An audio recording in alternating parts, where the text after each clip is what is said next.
La librairie de Morisaki de Satoshi Yagisawa. Je le montre. C'est un livre dans lequel on va suivre l'aventure de Takako. C'est une jeune femme japonaise qui habite à Tokyo, qui a un métier assez important dans une grande boîte internationale. Et ça fait quelque temps qu'elle flirte avec un jeune homme, mais autour d'un rendez-vous, autour d'un verre, celui-ci lui annonce qu'il va se marier, ce qui est assez étrange comme chose à dire à sa petite amie. C'est comme ça qu'ils se considèrent eux. C'est comme ça que Takako le considère lui. Il lui annonce qu'il va se marier, mais avec une autre femme qui travaille dans la même boîte justement. Et dévastée, elle décide de partir, de quitter son travail, de partir plus loin dans Tokyo, dans un quartier à Jinbocho, voilà, le nom du quartier. C'est le plus grand quartier de libraires et de librairies dans le monde, et du coup qui se trouve à Tokyo, pour y rejoindre son oncle qui a repris la librairie familiale, du coup la librairie Morisaki. Ce livre traite. En fait, on voit petit à petit l'évolution de Takako, qui est assez médisante envers son oncle qui est un peu excentrique, qui a repris cette librairie il y a des années et des années. Sa femme l'avait quitté de manière impromptue et sans donner de raison. Du coup, il est un peu space.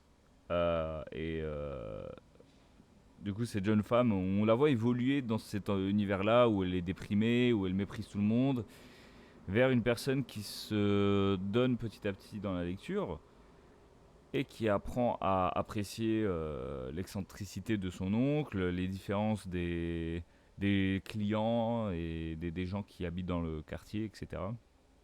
En fait, ce livre aussi est en deux parties. Je sais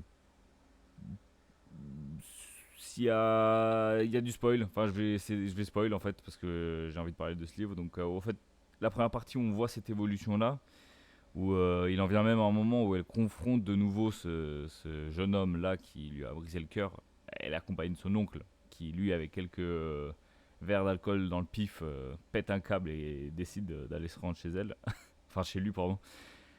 Et en fait bon, elle passe à autre chose et on voit cette évolution là qui est très émouvante, qui est très sympathique et facile à lire aussi.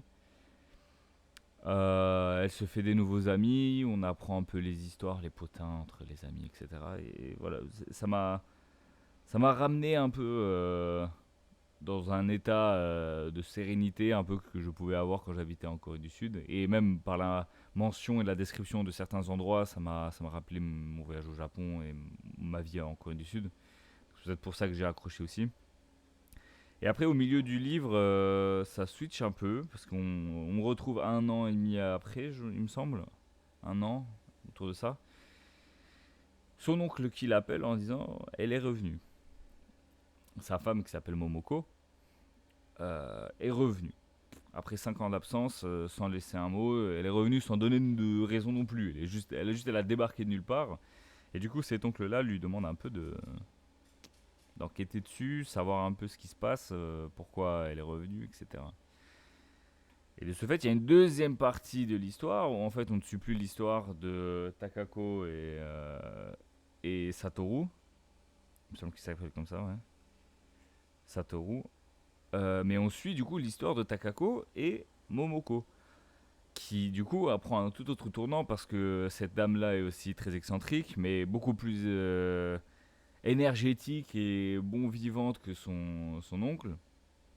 Et du coup, il y a aussi une nouvelle histoire d'amitié qui se lie, qui se crée entre ces deux femmes, qui du coup aussi est super intéressant à voir. C'est vrai que moi j'étais un peu sceptique au début quand j'ai commencé à lire la deuxième partie parce que j'étais là en mode mais la première partie était géniale, ça aurait pu carrément se finir là et ça aurait été super en fait. C'était une épopée assez courte mais très intéressante à vivre parce que du coup le livre il fait 250 pages.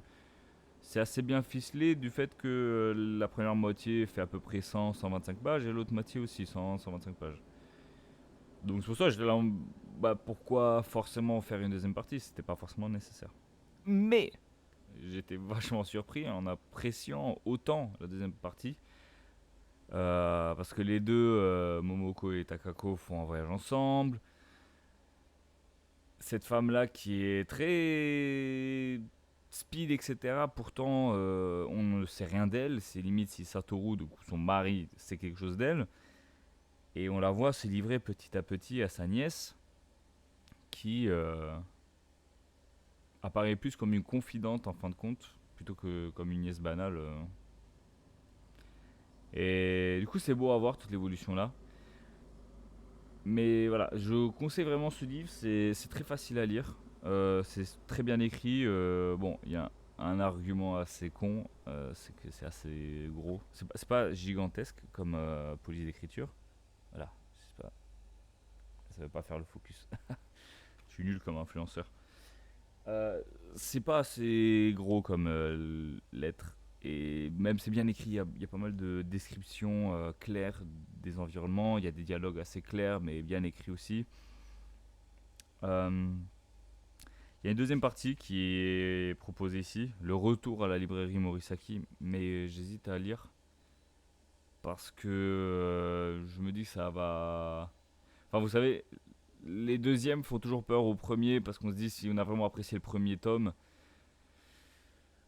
est-ce que le deuxième était vraiment envisagé? Parce que là, c'est une fermeture d'histoire. Enfin, l'histoire est finie techniquement. Là, il n'y a pas de, il y a rien de plus techniquement à ajouter à ça. Enfin, bon, c'est un peu une fin ouverte où Takako elle trouve un copain à la fin. Les deux sont de nouveau ensemble. Enfin, Momoko et Satoru sont de nouveau ensemble, etc. Donc techniquement, c'est juste la vie continue après.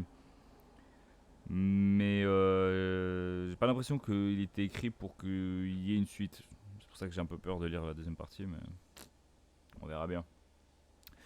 Du coup, voilà, analyse pas du tout profonde et vraiment de surface, mais je sais pas, je le pose là, c'est une petite brique que je pose dans mon journal pour me dire, bon bah n'oublie pas que tu as lu ce livre-là. Et là, je lis actuellement, du coup, d'un autre registre, euh, comment il s'appelle déjà 5 semaines en ballon de Jules Verne, qui est... En plus, moi j'ai une édition assez ancienne parce que j'ai trouvé à Emmaüs, parce que la couverture était très belle et ça a happé mon œil. Et je me suis dit, bah pourquoi pas le lire en fait. Du temps que je l'ai en déco chez moi, autant le lire. Je pense que ça pourrait être sympa. Et du coup, j'ai commencé à lire ça, sauf que c'est beaucoup plus fastidieux. Il y a, excusez-moi pour le langage, mais il y a une putain de page entière. Le livre, il fait cette taille hein, à peu près. Hein. Il y a une putain de page entière où il y a juste des noms d'explorateurs qui sont cités. Mais en plus, j'imagine des noms fictifs. Mais il y a juste truc machin bidule, virgule, nanana, truc machin, Alex Jonasson, virgule, Pierre Jean-Jacques, virgule. Et c'est juste.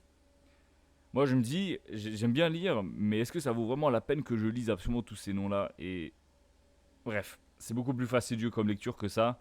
Ça, je pense, c'est tout public. C'est même pour les gens qui aiment pas lire, je pense que c'est un bon début. J'ai tous ces livres-là que j'ai lus aussi. Peut-être j'en ferai un tour. Il y en a un, c'est mon préféré. Celui-là, 7 jours pour une éternité de Marc Lévy. J'en parlerai, une autre vidéo, je pense. Mais ça vaut le coup de. Ça vaut le détour, à mon avis, du coup, on en reparlera. Mais bref, ça fait déjà quelques minutes que je parle même plus du livre. On se revoit plus tard. Restez positifs.